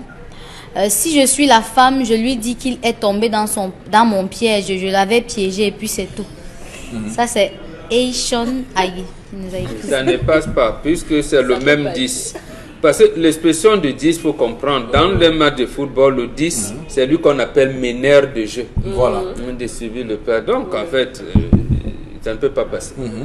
D'accord. Bah, qu'elle contourne, c'est ça qu'on nous demande de faire. Oui, même Qu'elle aurait pu calcul, ça ne contourner. peut pas passer. Karine, allez-y. Oh là là, une histoire d'une complexité qui me dépasse. J'apporterai juste cette parole sentimentale. Mari trompe, femme cocu, match nul. Mari trompé, femme cocu, match nul. C'est ce que je Donc, on disais. recommence C'est un une info nouvelle quoi? base. Non, Non, mais je veux dire, c'est pas. Ça marche non? Non, mais c'est sont pas c'est des ça attitudes à l'immoralité. encourager, hein. C'est ça l'immoralité. Personne ne peut encourager les hommes à être infidèles, tout comme on ne doit pas encourager les femmes à l'être aussi. Sauf que vous masquez votre infidélité avec votre désir de polygamie. Hein. C'est-à-dire comment? Vous masquez votre infidélité avec votre mais est-ce que vous polygamie. savez que en polygamie... Et non, là, même en polygamie, il peut y avoir la tromperie. Hein. Encore? Bien sûr. non, mais sur ce plateau, vous ne l'accepterez jamais. Bon, pour ceux qui la Vraiment. ceux qui Et la disent ça. femme masque mieux son infidélité, quelquefois en vous amenant des enfants à la maison Karine. que ne sont pas les vôtres. Les Karine, hommes aussi le font. Hein. Voilà. Karine. Mais là, Oui. au moins, l'enfant est dehors. Un message. Oui. Alors, un autre message. C'est vrai que, voilà, pour la clarification de problèmes de renvoi de nos compatriotes depuis l'Allemagne ces derniers jours-ci, parce que d'aucuns parlaient déjà de problèmes politiques. Ça, c'est Thérèse Moudier Inbox. qui dit merci pour la clarification. Karine Sontia, inbox. Voilà, tout à fait. Ah, mais c'est pas possible. Oui, c'est bon, je l'ai déjà rendu. D'accord, ok. Pour l'histoire du jour, j'aurais fait ce qu'il y avait à faire avec elle, payer, puis rendez-vous à la maison pour mieux en parler. Mais ça, vous voyez pas. Gibson de Paris. D'accord. On va s'arrêter là pour les messages et tout de suite prendre la revue des réseaux sociaux. Oui, dans le cadre de la revue des réseaux sociaux, on commence par ces informations qui nous viennent de Bamenda après cet autre tir. Un Camerounais a perdu la vie à Bamenda. Ça, c'est dans le département. En tout cas, je prends La maison. l'homme né sans son bord. Ok. Alors, au départ, on nous parlait certainement de 24 morts selon l'ONU et autres organisations non gouvernementales. Mais le gouvernement, depuis le 17 février dernier, dément cette information et parle plutôt d'une tentative, d'une thèse malheureuse, d'un incident malheureux. Et le bilan est plutôt à 5 morts. Et selon le ministre de la Communication, les forces nationales de défense et de sécurité sécurité viennent une fois de plus de faire l'objet d'affabulations et d'allégations mensongères dans la lutte qu'elle mène pour un retour à la vie normale dans les régions du nord-ouest et du sud-ouest de notre pays. Donc, le gouvernement continue de refuter la thèse de 24 morts dans l'assassinat d'un gars. Bambok. Non, je pense qu'on veut nous amener dans la guerre des chiffres qui, de mon point de vue, risque de coincer le gouvernement. Le gouvernement a déjà avoué qu'il y a eu des dégâts collatéraux. À ce moment-là, je pense qu'on gagnerait mieux à réconcilier les forces de défense et de sécurité de notre pays avec les populations. Parce que tout le monde sait quand même qu'on ne pouvait pas envoyer l'armée pour décimer toute une population. Ça, on est à peu près d'accord que l'armée camerounaise ne s'est pas déplacée là-bas pour aller tuer, pour aller massacrer les populations. C'est un fait, j'allais dire, qui est arrivé. Et l'autre problème aussi, c'est peut-être parce qu'aucun communiqué du gouvernement n'a déploré ce qui est arrivé, parce que ça aussi, on peut se rattraper en le faisant. Il faut déplorer l'acte en disant que l'armée protège les biens, les citoyens et les biens, ainsi que le territoire national. Mais bon, ça, on va s'engouffrer, on risque de s'engouffrer. Pourquoi? Précisément parce que lorsque les gens comme Herman Cohen commencent à parler, les Nations Unies commencent à diffuser un certain nombre de choses. Vous savez, c'est les Nations Unies qui ont, j'allais dire, le droit d'ingérence lorsque les problèmes humanitaires sont à un niveau inacceptable, et ça risque de nous compliquer la tâche. D'accord. Il y a surtout cet incident, le communiqué du ministre délégué à la présidence chargée de la Défense, qui a communiqué hier un incident avec mort d'homme est survenu hier vers 10h au lieu dit Saint-Marie Catholic Hospital à Mancon, dans la ville de Bamenda, département de la Mézam, dans la région du Nord-Ouest. Oui, allez-y, le communiqué. Oui, alors il dit en effet interpellé par une patrouille de la base aérienne numéro 501 qui traquait précisément un groupe de terroristes sécessionnistes. Le véhicule de marque Toyota type Tercel immatriculé numéro 366 AB a pris la fuite après un refus d'obtempérer obligeant la patrouille à se lancer à sa poursuite. Après une poursuite sur la voie publique, le véhicule suspect va changer de cap malgré les sommations d'usage avant de tenter une planque dans le parking du Saint-Marie Catholic Hospital, lieu précisément où un soldat ouvrira le feu en violation des règles d'engagement. Le nommé Fou Augustine, né le 1er février 1971 à Bafout, conducteur du véhicule suspect, sera mortellement atteint et le corps transporté à la morgue de l'hôpital régional de Bamenda. Il ressort des premières constatations que le véhicule suspect avait aussi à son bord un certain Fou Romarous, blessé par balle à la jambe gauche il y a 2 semaines sur l'axe Bengui-Bamenda au cours d'une confrontation avec les forces de défense et de sécurité. Il en a résulté une amputation de la dite jambe au Saint-Marie Catholic Hospital où ce dernier recevait des soins comme patient externe. Le soldat auteur des coups de feu a été immédiatement mis aux arrêts et à la compagnie de gendarmerie de Bamenda. L'enquête en flagrance, commandée aussitôt ouverte, est en cours et la quintessence de ces conclusions pourrait être rendue publique au temps opportun. D'accord. Alors, Donald Brice, il ne faut pas qu'on aille par 4 chemins pour commenter une telle sortie, une telle proactivité du ministre de la Défense, quand même sur un fait qui s'est passé hier à 10h. Donc hier, pendant que nous ouvrons cette émission, il se passait à Bamenda une course-poursuite entre des soldats et un véhicule. Lequel véhicule est allé donc se garer, comme a dit le ministre, dans un garage de l'hôpital, d'un hôpital catholique là-bas. D'un parking là-bas. Et donc, on a tiré chez le conducteur qui en est mort. Et dans cette même voiture, il se trouve qu'il y avait un autre monsieur qui avait été blessé dans le cadre... Il y a 2 semaines, dans le cadre d'une confrontation entre les forces de défense et de sécurité et les Amazoniens.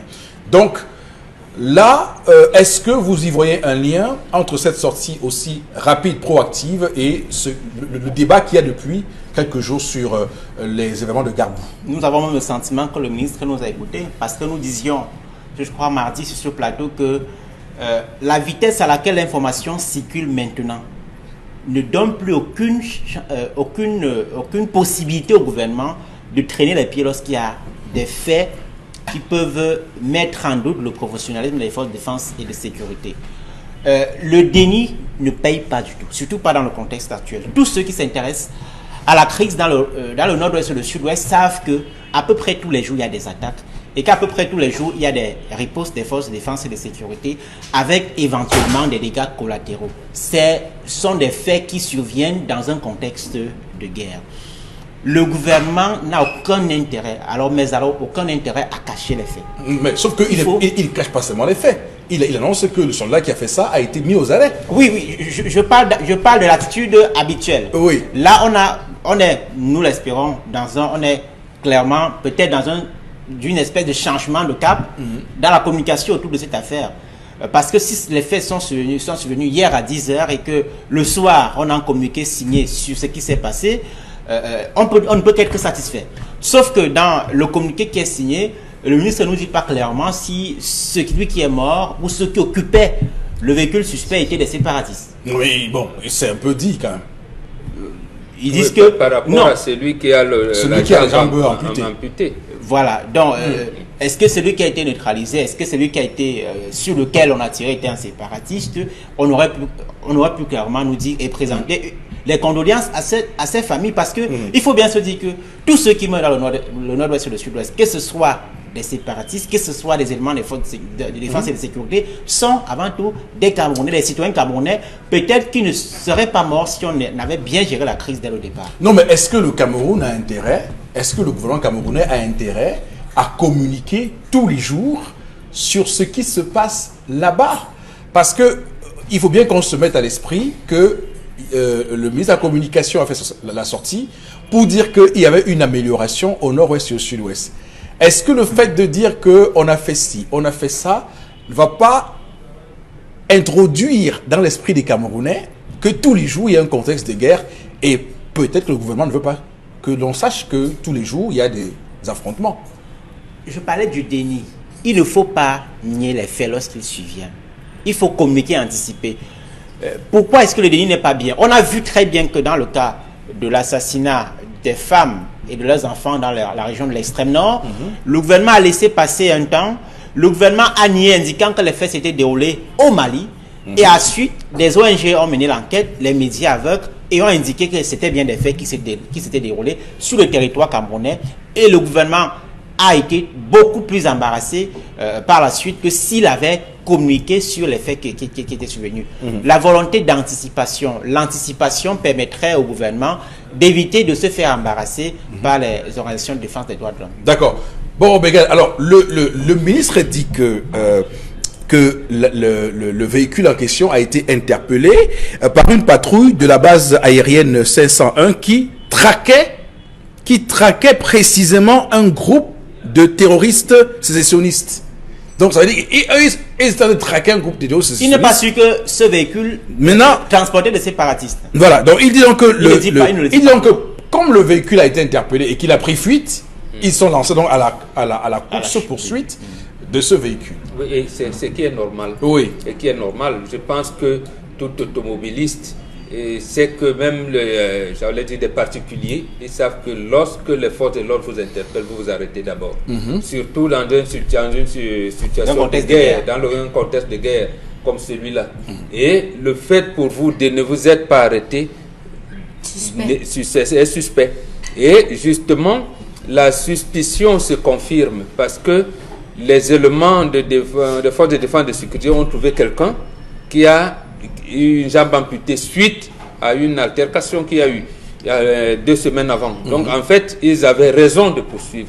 Maintenant, l'élément de force de l'ordre qui est interpellé, qui a tiré sans, voilà, voilà, parce que il y a un terme, il y a un terme qu'ils ont utilisé, un terme technique Donc ils ont dit va changer, le véhicule suspect va changer de coup, va changer de cap malgré les sommations. Voilà, il dit le soldat auteur des coups de feu a été immédiatement mis aux arrêts à la compagnie de... Voilà, non, c'est pas ici. Il dit qu'il y a 2 semaines, le conducteur du véhicule, le suspect, sera mortellement atteint et le corps transporté à la morgue. En violation des règles d'engagement. Voilà, les règles d'engagement. Voilà, le thème c'est règles d'engagement. Tout à fait. Oui. Donc, d'abord, ceux qui le poursuivaient ont vu un hôpital, une garde en un hôpital.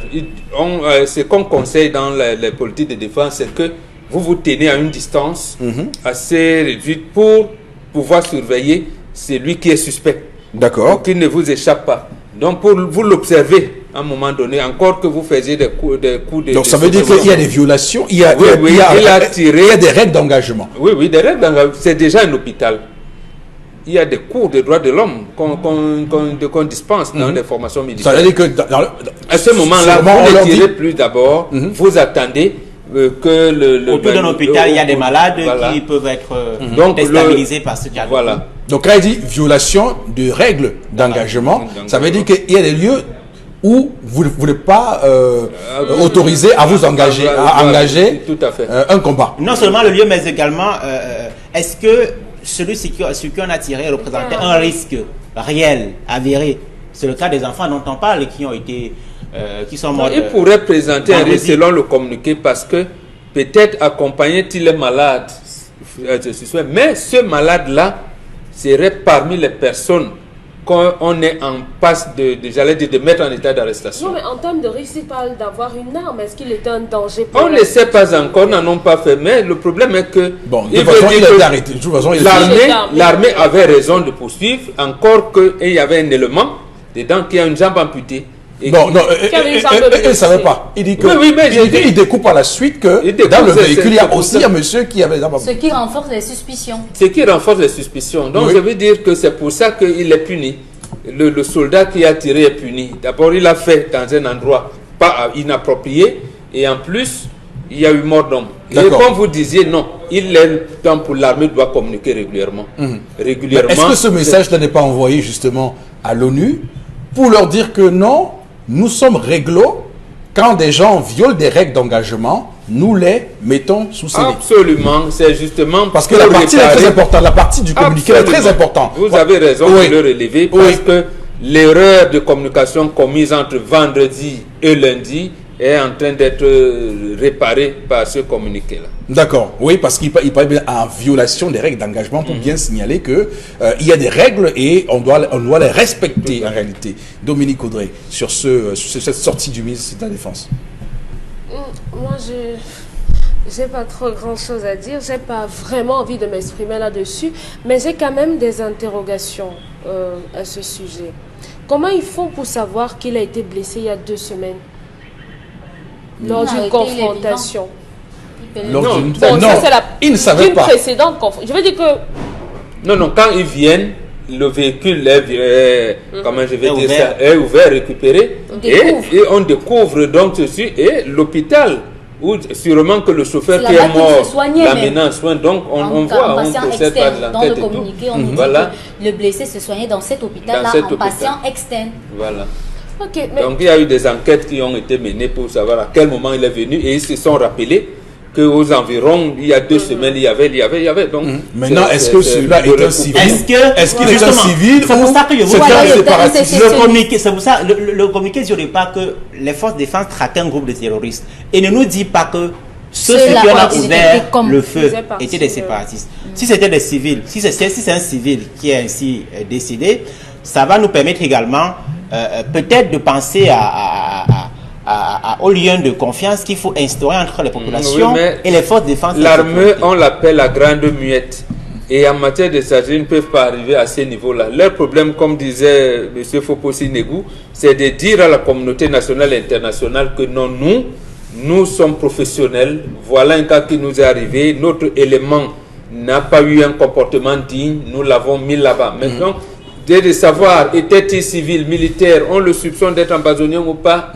Ça c'est pas le... En tout cas, c'est pas le but de rechercher. Le but de rechercher, c'est justement le terme en violation des règles d'engagement. Ce terme-là, lorsque ceux qui sont avisés en termes de sécurité et défense entendent ça, ils sont plutôt rassurés sur le fait que justement au Cameroun, il n'y a pas un ordre qui est donné de tirer sur tout ce qui bouge. Donc, voilà, voilà, c'est ce qu'on retient. Qu'il y aura une suite. Oui. Qui va nous donner, qui vont mener une enquête pour nous dire qui est la personne sur laquelle on a tiré. On espère. Ils en ont, Bon, ils en ont. maintenant, Il faut nous dire si c'est un sécessionniste qu'on a tué ou bien si c'est simplement un chauffeur qui a subi une menace dans son village. Ah bien, on lui a dit tu me conduis. Bon, mais là maintenant, ça va relever du ministère de la Communication, plus du ministère de la Défense. Voilà. Le ministère de la Défense, et même ça va relever également de la famille du monsieur, qui va demander s'il faut faire s'il faut faire une réparation de tout cela, de tout cela. Voilà.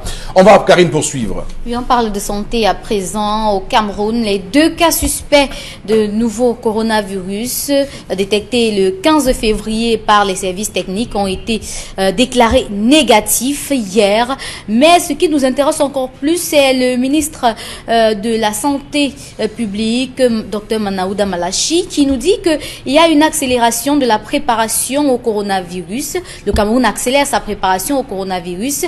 Les caméras thermiques, les thermoflash, les équipements de protection des salles d'isolement aussi bien aux aéroports, aux ports et aux autres postes frontières sont déjà opérationnels, y compris HCY, l'hôpital central de Yaoundé et à la Kentini aussi. Revenons au communiqué. Il est signé quand? Le communiqué du ministre de la Santé. Oui, est signé quand? Oui, allez-y rapidement. Voilà, il est signé le 19 février, hier. Les 2 cas suspects ont été découverts quand? Le 15. Entre le 15 et le 9, il y a combien de jours? 4 jours. Est-ce que quand les cas suspects ont été découverts, on a fait un communiqué? Non. Ça a été découvert au Cameroun?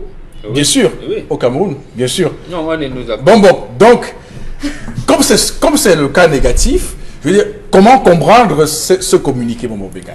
Mais là aussi, c'est une faille dans le dispositif de sécurité de la santé publique au Cameroun. Oui. Donc, vous savez, je pense que vous-même, vous l'avez relevé ici. À l'époque où on avait parlé d'Ebola et tout, il y avait tous des dispositifs dans nos aéroports et on essaie indigné du fait qu'il n'y ait plus ce même dispositif, ce genre de dispositif lorsque ça concerne une maladie qui tue vraiment. Et davantage que il y a une forte colonie chinoise qui s'est déplacée vers le pays pour leur nouvel an.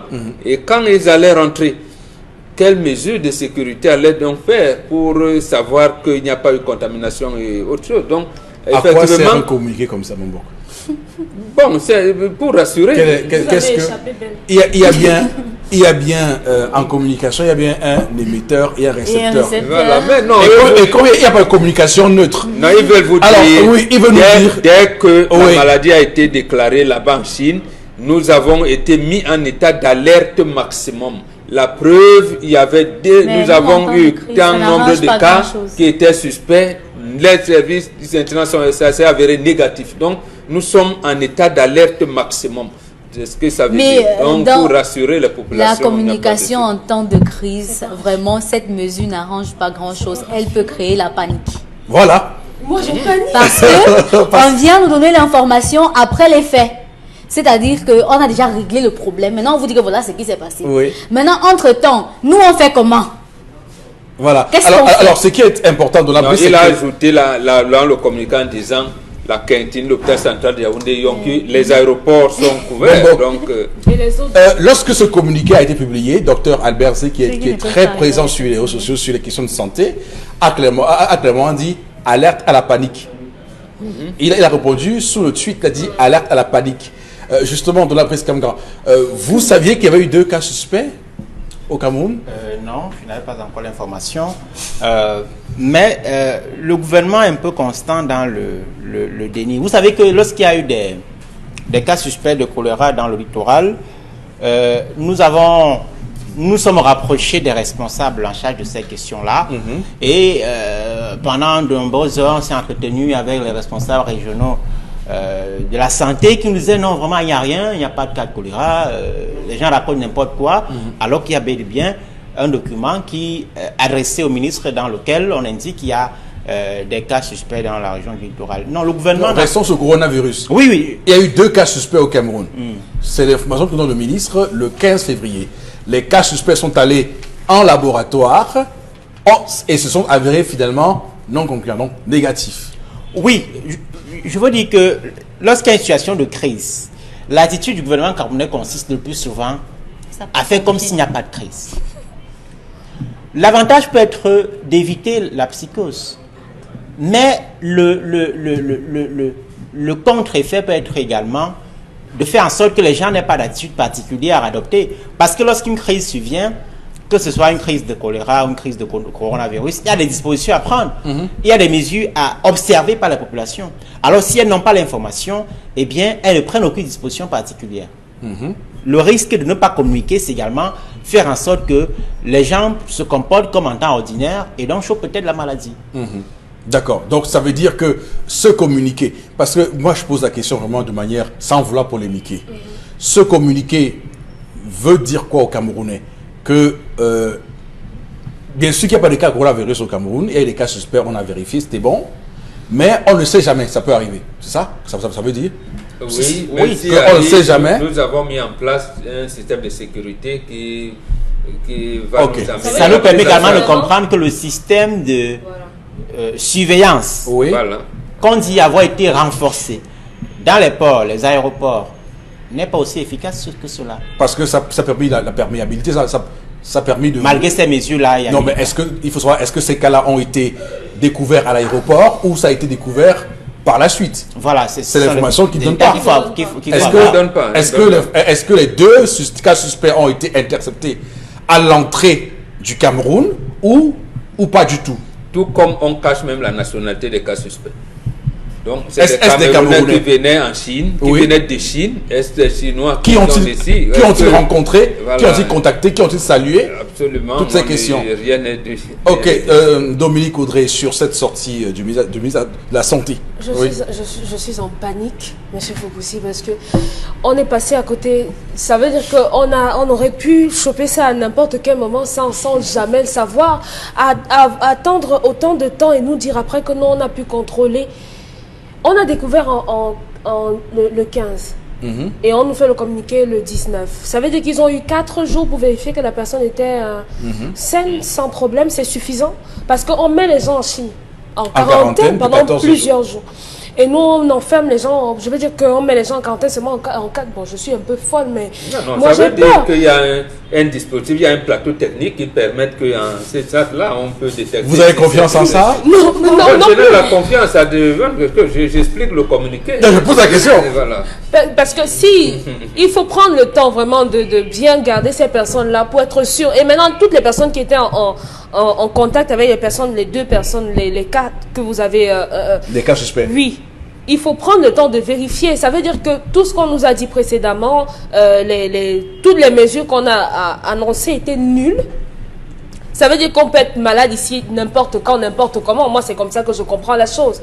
Et maintenant, si vous parvenez à détecter des cas suspects, on gagne à ce que la population soit informée. Quitte à ce qu'on panique, mais au moins on prend certaines mesures. On prend des mesures pour se protéger. Peu importe, c'est peut-être grave, mais il est important que les gens sachent la vérité. Moi, je pense qu'il faut dire aux gens qu'il y a des chances que des gens aient chopé la maladie. Alors vous, à la maison, faites attention, lavez-vous les mains, protégez-vous comme ça. C'est mieux de dire... Ça cause la panique. C'est comme si mieux vous demandiez là, les populations allaient être en droit de demander au gouvernement, mais où sont les cache-nez? Est-ce que vous avez que c'est prévu? mal? Moi, je suis... Maintenant, vous dit, non, laissez, si vous cherchez ça, c'est peut-être pour la poussière, mais en fait, la maladie qui fait rage là... Ce que vous dites, n'est-ce pas? Ce que vous dites, et ça c'est important, il n'y a pas de communication neutre. Ce que vous dites là maintenant, c'est ce qu'on aurait fait si les cas s'étaient avérés positifs. Oui. Et il aurait été tard. Les cas se sont avérés négatifs, Et comment donc il n'y a pas information. Puisque on a voulu nous dire quand c'est arrivé. Il fallait rester tranquille. Donc, il fallait qu'on reste en silence quand c'est arrivé. Vraiment. Donc maintenant, il y a une forme de triomphalisme qu'on veut faire en pensant vouloir rassurer les gens. Comme si on a soigné En voulant rassurer les gens, mais sauf que Albert Zé l'a dit sur Twitter, sauf qu'en réalité, puisque le cas ça crée plutôt un climat dit ah, donc on a même découvert les cas suspects. En réalité, donc, c'est un couteau à double tranchant. Il faut pouvoir donc mesurer tout ça. Je rappelle Oui. qu'en Égypte, un Oui. cas a été signalé il y a quelques jours, un cas suspect également. Oui. Le gouvernement a communiqué. Et hier, les tests sont avérés négatifs. On a une fois de plus donné l'information au public. Voilà. Oui.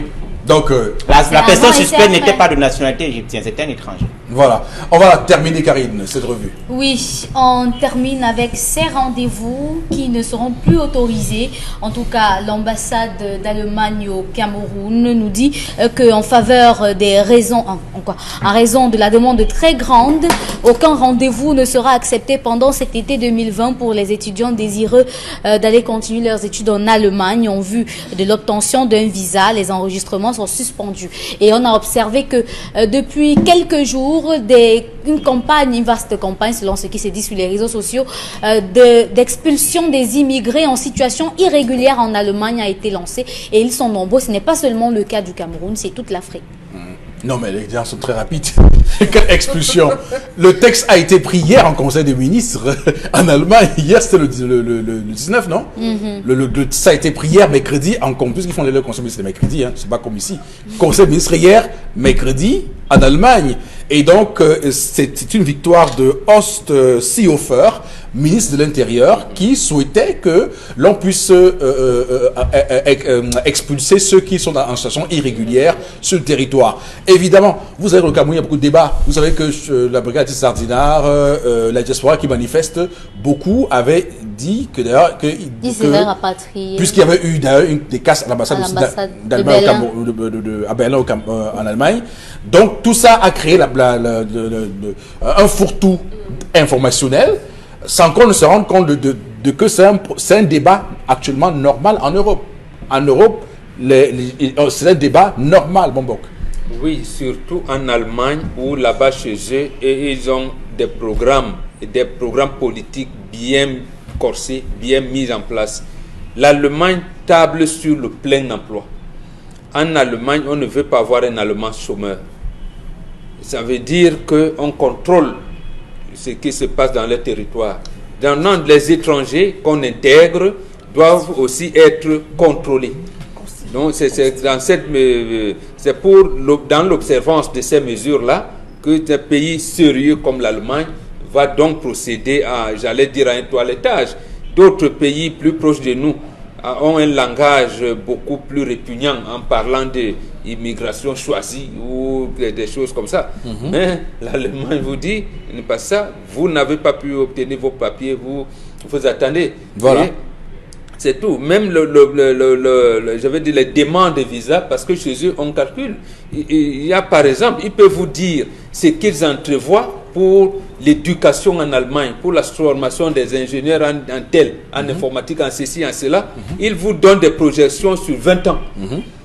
Sur 20 ans, et chez eux, il n'y a pas d'à peu près. Donc, c'est nous qui pensons que voilà, tout à fait. on peut déverser tout ici et n'importe comment. Donc, demandons aux Camerounais d'aller juste sur Google, de taper Allemagne immigration. Et d'ailleurs que hier en Conseil des ministres, c'était 4 textes qui ont été adoptés, 2 textes sur les expulsions et 2 autres textes sur l'immigration. En réalité, l'Allemagne souhaite avoir beaucoup plus encore de main-d'œuvre en termes d'immigration et ils ont fixé les règles.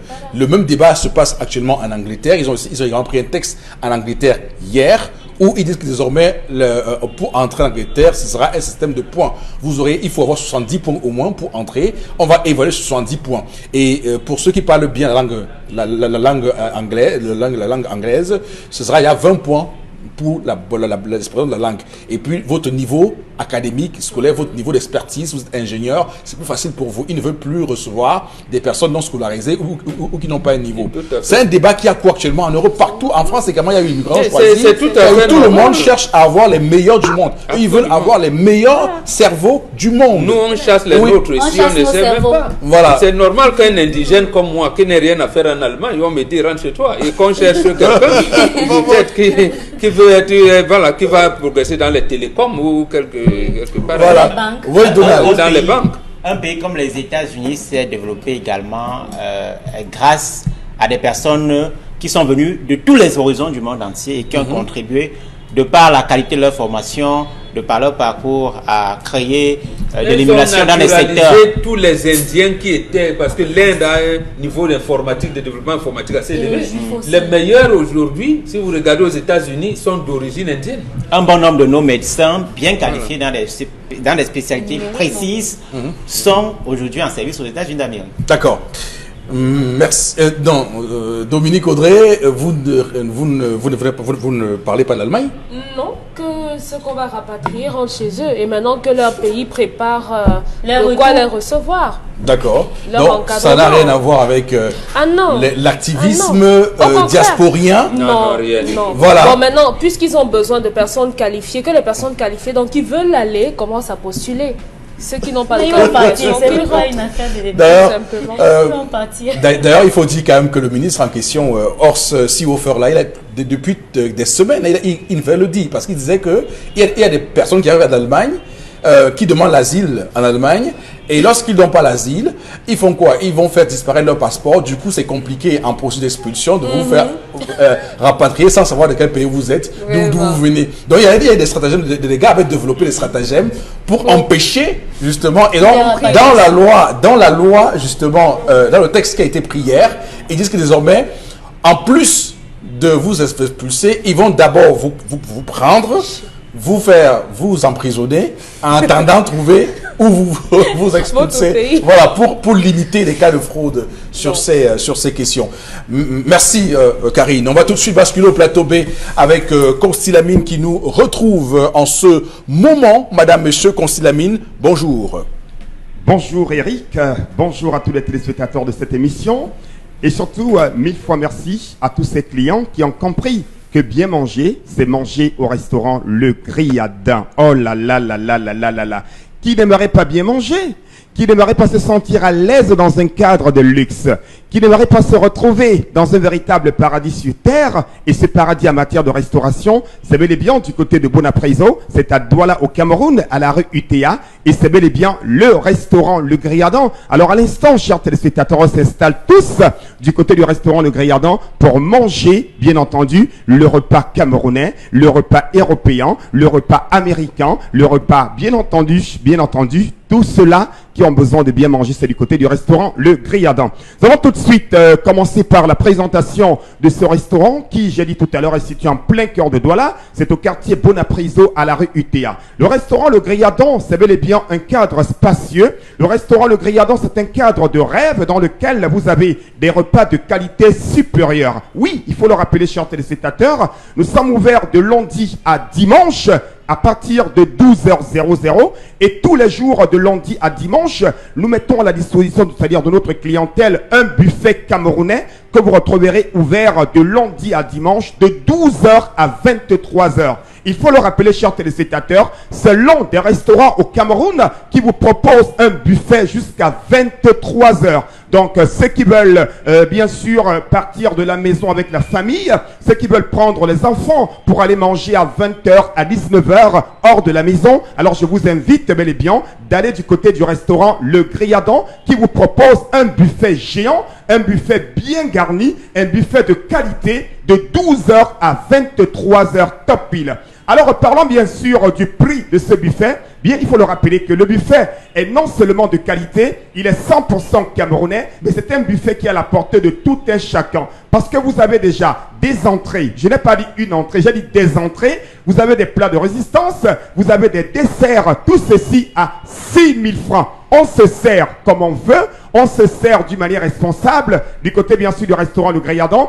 pour 6 000 francs seulement, un buffet camerounais de 12h à 23h, du côté bien sûr du restaurant Le Griadin. Et pour ceux qui ont besoin bien sûr des plats emportés, il faut le rappeler, chers téléspectateurs, c'est bel et bien toujours possible à 5 000 francs, du côté bien sûr du restaurant Le Griadin, pour des plats à emporter. Je rappelle que c'est bel et bien de 12h à 23h. Par le passé, on parlait de 18h, mais vous l'aviez demandé, vous l'aviez réclamé. La direction générale vous permet désormais d'avoir un buffet camerounais de 12h à 23h tous les jours de lundi à dimanche.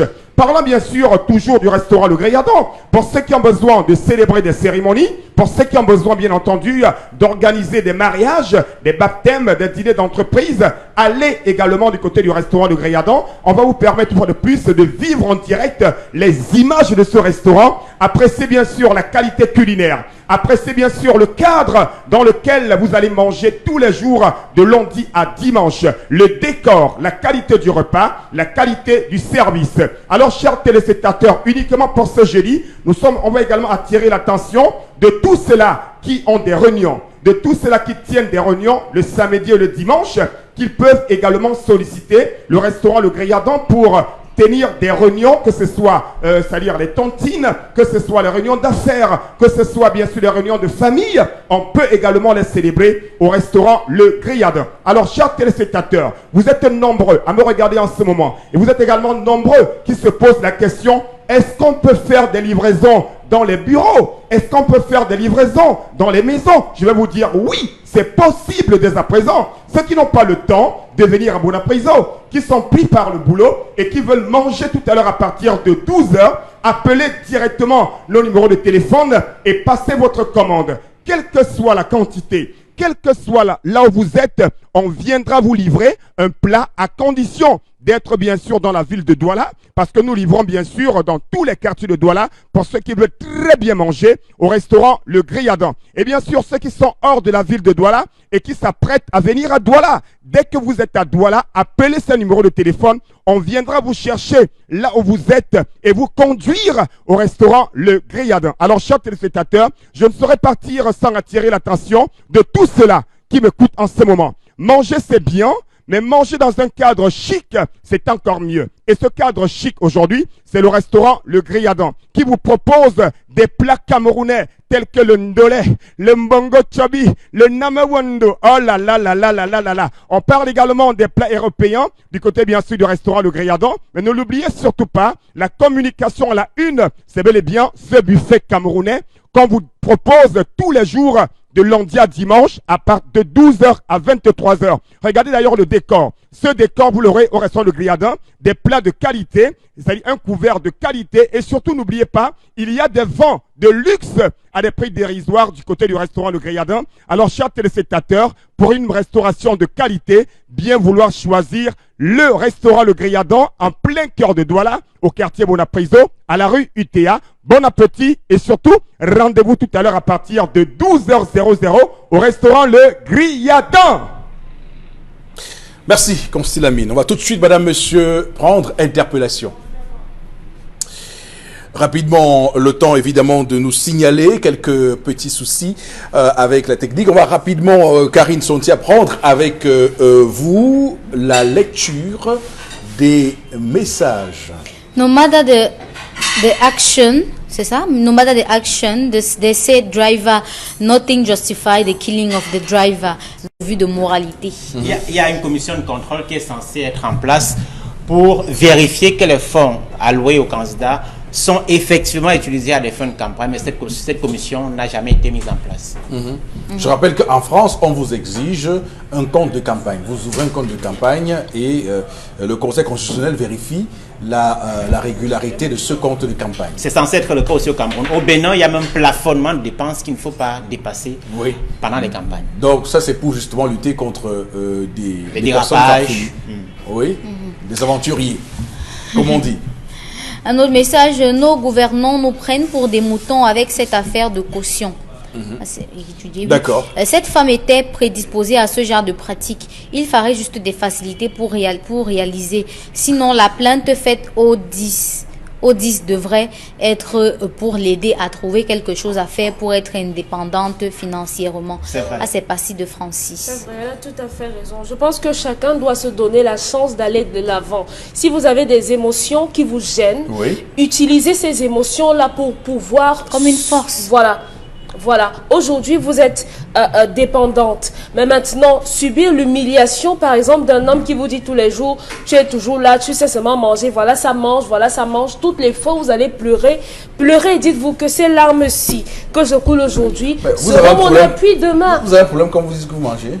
Non, mais on vous insulte. Non. Oui, on vous insulte.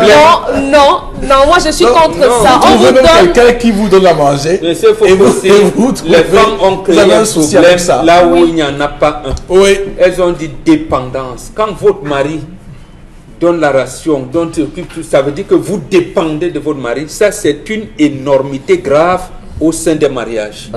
Qu'une femme réfléchisse comme ça, j'ai dit, les femmes dites évoluées aujourd'hui, j'ai dit, elles sont primitives. Que voulez-vous, mon bon?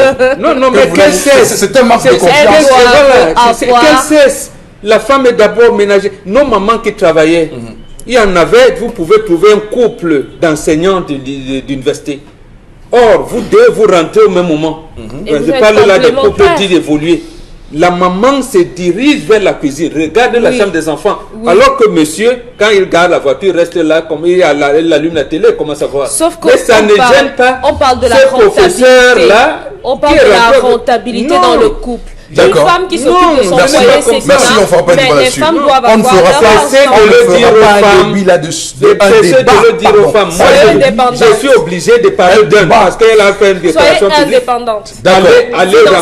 Allez rencontrer Madame Veuve Sadoyatou. Elle vous dira. Ok, merci mon Elle a un doctorat. Constilamine est avec nous au plateau B. Constilamine, nouvelle promotion chez Sorepco. Bien entendu, Eric, comme tu l'as si bien dit, c'est donc la nouvelle promotion dans tous les magasins, dans toutes les agences Sorepco. À partir de ce matin, nous continuons toujours l'aventure commerciale chez Sorepco. Le temps de rappeler à tous nos téléspectateurs que la promotion sur les machines à laver, la promotion sur les congélateurs et réfrigérateurs, ainsi que les autres produits qui ont été présentés dans cette émission, reste toujours valable dans toutes les agences Sorepco. Mais déjà pour ce mardi matin, on s'installe encore chez Sorepco pour parler des nouveautés, pour parler des nouvelles promotions. Et ces promotions, c'est donc l'occasion, bien entendu, pour ceux qui nous regardent, de commencer déjà à passer leurs commandes, de faire déjà des réservations ou alors de se rendre directement dans les agences Sorepco, que ce soit à Yaoundé, à Bafoussam, à Kribi, c'est-à-dire quelle que soit la ville, rendez-vous dans les agences Sorepco parce que là-bas, en ce moment, c'est le meilleur de la promotion. Là-bas, en ce moment, c'est le meilleur de la qualité commerciale, une qualité commerciale qui est présentée par le concept de Salaka ce matin. Nous allons tout de suite commencer la présentation commerciale de ce matin par des outils de décoration. Oui, vous qui avez des salles de fête, vous qui avez bien sûr des salles de cérémonie, vous qui voulez embellir l'entrée ou l'intérieur de vos salles de cérémonie, allez dans les agences Sorepco et achetez bien sûr les poteaux et cordes pour décoration de vos salles. Regardez comment ça se présente. Chacun de vous connaît ces accessoires de décoration. Alors, est-ce que vous savez qu'à Sorepco, ces accessoires de décoration sont bel et bien en promotion en ce moment. Même bien sûr, dans nos maisons, on peut les utiliser. Oui, c'est possible également à la maison. Imaginez quelqu'un qui a sa belle maison et qui veut donner un goût particulier à sa maison, qui veut donner une beauté particulière à sa maison. Alors, cette personne devrait se rendre dans les agences Sorepco et acheter en ce moment les poteaux et les cordes de décoration pour des cérémonies, pour des événements, pour des spectacles. Alors c'est l'occasion plus que jamais d'aller de ce côté-là. Et je rappelle que Sorepco, c'est la vente en gros et en détail. On peut acheter chez nous et aller revendre ailleurs. Alors parlons donc du prix de ces accessoires de décoration. Tenez-vous tranquille, c'est un prix que vous ne retrouverez nulle part ailleurs. Les poteaux pour décoration à 29 400 francs. Oui, je dis bien des poteaux pour décoration. Vous les avez à 29 400 francs. Une matière de qualité, une matière bien travaillée. Oh là là là là là là. Imaginez ces poteaux à l'entrée d'une salle de cérémonie. C'est-à-dire quelqu'un qui ne voulait pas louer votre salle parce qu'il a vu ces poteaux de décoration. Il a dit non, je prends la salle-ci. Ajoutez encore à ces poteaux les cordes pour décoration, les cordes qui donnent une beauté particulière à votre salle de cérémonie, vous les avez à 6 300 francs. J'attire donc l'attention ce matin de tous ceux-là qui ont les salles de cérémonie, de tous ceux-là qui ont les hôtels, de tous ceux-là qui ont les salles de spectacle. Donnez du goût, donnez du style à votre salle de cérémonie en allant dans les agences Sorepco et achetez en ce moment ces poteaux et cordes de décoration. Alors un autre produit qui est donc en promotion ce matin dans les agences Sorepco, ce sont les pupitres, bien entendu. Regardez bien sûr le prix. C'est un prix vraiment incroyable. C'est un prix qui en vaut la peine. 157 000 francs, un pupitre. Alors ici, on touche bel et bien ceux qui ont, c'est-à-dire, on touche bien sûr les églises, on touche également les salles de cérémonie. Plus besoin de tenir son discours à la main. Plus besoin de tenir sa Bible à la main. Plus besoin de poser ses documents lors d'une conférence, bien entendu n'importe où. Alors rendez-vous chez Sorebco et profitez en ce moment de cette grande promotion sur les pupitres à 157 000. Et c'est quoi la particularité? Ces pupitres ont bel et bien un espace dans lequel on peut ranger les documents. Ces pupitres sont faits en bois massif. Oh là là là là, c'est tellement nyanga. Imaginez quelqu'un qui lit son discours sur ces pupitres. Imaginez un pasteur qui à l'église, qui vous permet d'écouter la bonne parole à travers, c'est-à-dire avec une Bible posée sur ce support. Oh là là, c'est tellement nyanga à partir à un prix très abordable. Alors vous l'aviez demandé, vous l'aviez réclamé, Sorebco le fait encore pour vous. Des salons en cuir, le vrai cuir, salon en cuir de qualité, salon en cuir 6 places, plus de confort, plus d'esthétique. Des salons en cuir tellement nyanga, vous les avez à 670 000. Je rappelle que par le passé, ça coûtait plus d'1 million de francs, mais dans le cadre du concept Salaka, vous avez des salons en cuir, que ce soit la couleur marron clair, la couleur marron foncé, la couleur noire, dans toutes les agences Sorebco, vous les avez à 670 000. Oui, c'est l'occasion plus que jamais de permettre à tout un chacun d'avoir un salon en cuir à la maison. Il ne faut plus envier le voisin. Évitez d'acheter n'importe quel salon en cuir, le vrai cuir, le cuir travaillé, garanti plusieurs années dans les agences Sorebco. Alors, chers téléspectateurs, la qualité, c'est avec Sorebco. Donc, any man, I say this time again, Sorebco don't do what I food palaba. You get salon en cuir. You get 13 for decoration. You get 10 for put Bible. They call them say pupitre. Just go just know for Sorebco because for them na pop for BB promotion. Donc, any man today, you want buy fine salon en cuir. Évitez d'acheter des salons en cuir qui vont s'enflammer à la maison. La qualité en matière de salon, c'est dans les agences Sorebco à 670 000. Garantie plusieurs années. Alors, chers téléspectateurs, merci beaucoup et surtout n'oubliez pas, le stock, il est très très limité. Pour ce qui est des salons en cuir, c'est l'occasion plus que jamais de les avoir dès à présent dans les magasins Sorebco. Sorebco, merci. Constilamine, madame, monsieur, on va s'arrêter là pour ce matin.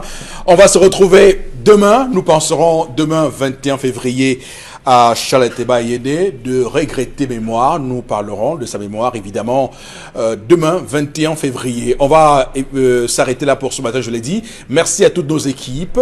Surtout que Dieu bénisse le Cameroun.